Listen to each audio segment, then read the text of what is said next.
What is up, guys? Welcome to this episode of LankyBox. Yeah! Now today we're going to be telling some of the stories of the scariest days of our lives. Oh man, Adam, I'm gonna tell my story first. This was a story in which I almost actually perished. Really? Yes, I was almost swept off the face of the earth by a crazy clown. This takes place when I was in high school. Now, in high school, I didn't have a car. So I relied on, sometimes my friends had cars, they would drive me around, whatever, or my parents could give me a ride, or I could take the public transportation, okay? I was hanging out with my friend at school, and we were both into playing video games. Okay. So he was like, you know what, you should come over, we should play some video games together, it's gonna be crazy. I'm like, oh, let's do it. I'm like, okay, this is perfect. I actually just got the new gaming console, and I've been saving up my allowance, I got the new console. I could bring it over to your house. We could play it together. Okay. He's like, oh man, let's go. I said, but there's one problem. I don't have a car. I can't get there. Right. He's like, no problem. My parents can come pick you up after school and we can all go together. I'm like, okay, yeah, okay, done. Easy. Now, have you been to this friend's house before? No, I have not. Oh, okay. But, I was like, we've been friends for a while, so, it don't matter. Right. The day comes, I actually brought my console in my backpack to school. And so after school on Friday, his parents came and picked us up and we went to his house together. Now, I didn't know this at the time, but his house just happened to be located in a pretty sketchy part of town. Oh, no. I didn't know that at the time. I was like, wow, whatever. So we get to his house, it's actually going fine. We're sitting there playing video games, chilling, having a great time, drinking some soda pop, eating some chips, having a jolly old time. Pretty deep into the night, we're still playing video games. And I'm not gonna say this happens often, but I felt a little rumble in my tummy. So it was late, it was probably like midnight. And I had a stomach ache. I was like, oh man. Too much like soda and pizza and I had one too many donuts, clearly. Honestly, I was prepared to like sleep over, right? Friends sleep over. Right. I was like, I gotta go home. Oh, you're getting sick. I was getting sick. I was actually sick. I was like, I gotta go. But the problem was his parents were asleep. Okay, his parents were asleep. I couldn't get a ride back home. Oh, right. Okay, so I was like, no problem, I'll take the bus. I'm very good at taking the bus, this will be no problem. But like I said, this was not the nicest neighborhood, and so I realized about 2 minutes after leaving his house, I was standing in a sketchy neighborhood at night, holding a video game console. I was like, this might not be the best idea. Okay, the bus finally arrives, I'm like, thank goodness. Okay, that took long enough.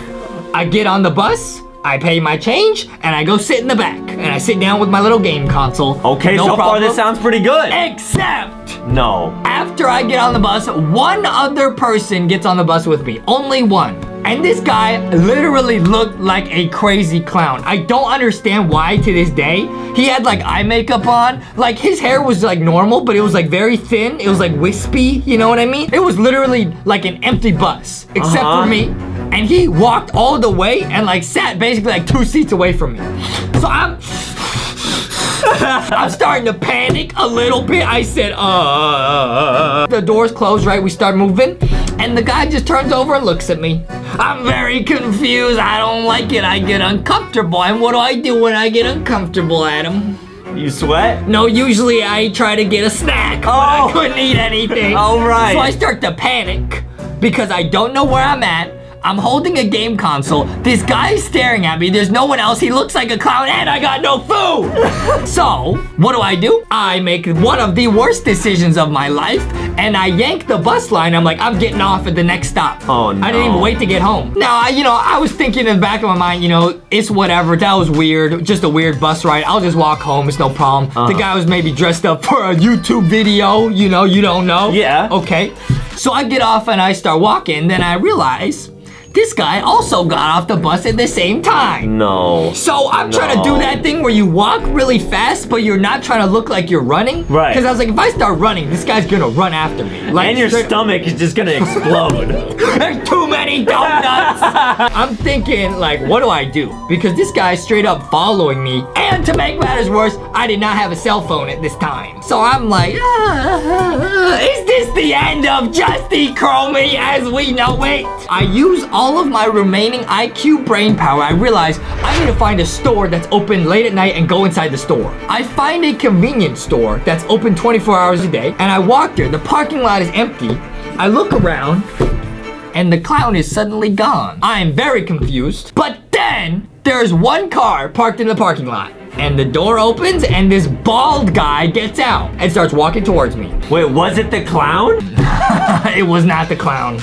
It was a different guy. I was like, did the clown just eat this guy? Where did this guy even come from? I'm saying I'm going into the store. I'm not dealing with this anymore. I go into the store and the bald guy follows me into the store. You already know I'm going straight to the chip aisle.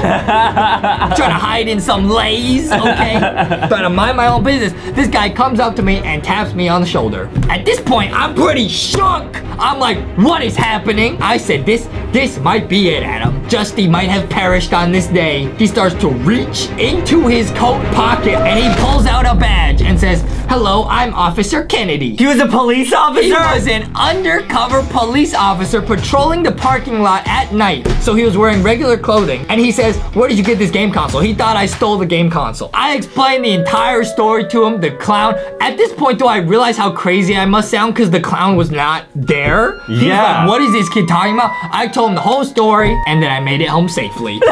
Really? Yes, that's a true story. Dude. Yeah. He probably didn't believe you because you told him you were at your friend's house. And that would require you to have friends. And he would just look at you and know that's a lie. Why you gotta expose me? This kind of leads into my story, which also involves one of my friends. Now, I was a bit younger. I was actually in middle school when this happened. So me and my friend, Ben, at the time, were like, okay, let's have a sleepover on Friday night. We were really close friends.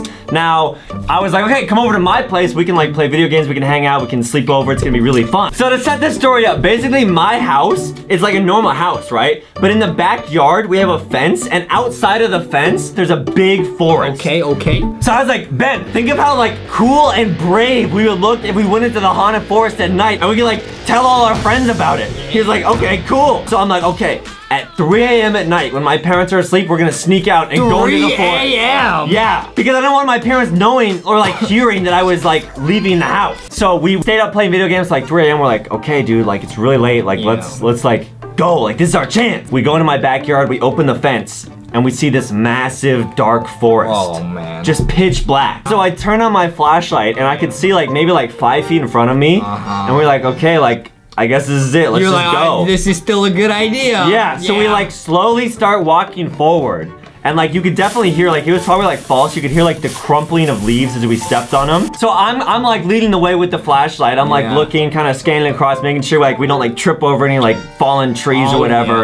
So we're walking, like no one's saying anything. It's like pitch darkness. Yeah. I turn around and I heard like crackling leaves like 20 feet in a different direction, like to my side. No, tell me he's still there. So I was like, oh, like maybe he like went over to that path or whatever. No. So I was like, Ben? Nothing. I didn't hear anything. And then I heard in the distance back by my house, he was like, Adam, I went back. What? Ben left you for dead. Dude, I think he got scared and like turned around, but like didn't like tell me. Cause I was like way in front with the flashlight. Adam, some friends you got. So then I'm standing there and I'm like, wait a minute. If he's back there, what was the noise I just heard? Oh no. I was like, Ben? And he's like, Adam, just turn back. It's fine. Like, just come back to the house. Just come back to the sound of my voice, Adam. Immediately, like, when that happened, like, the hairs on the back of my neck stood up, and I could tell something was off. Oh. Like, I got that sensation that, like, something or someone was watching me. So I'm standing there, because I'm like, I don't want it to, like, know where I am, so I turn off the flashlight. What? I'm in pitch black. Wait, there's something moving around you? Yeah, like, actually. And I could tell it's like, getting closer. What? Yeah. Just run! No, I was too scared. I was like, if I run, it's gonna chase after me. So, like, maybe if I just stay still, it won't see me. So I'm standing there, just terrified for my life. I don't know what to do. I'm like, this is a terrible idea. I'm like, I could tell it getting closer and closer. I turn on the flashlight because I'm like, if I'm gonna die, I might as well just see what's about to happen. Oh. I quickly point the flashlight and I see this giant rabbit just sitting there. Like the rabbit was just like hopping around. Was it kooky? No, it was not kooky. Hopping around? No. In the middle of the forest to give you that laugh? No, it was this giant rabbit that was making the noise. Wow. And like this giant relief just washed over me. So I like sprinted back home as fast as I could. I got back to my mom's house and like I actually felt like so cool. Like I felt like, wow, like I'm actually such a bad boy. Oh, really? No, I just cried.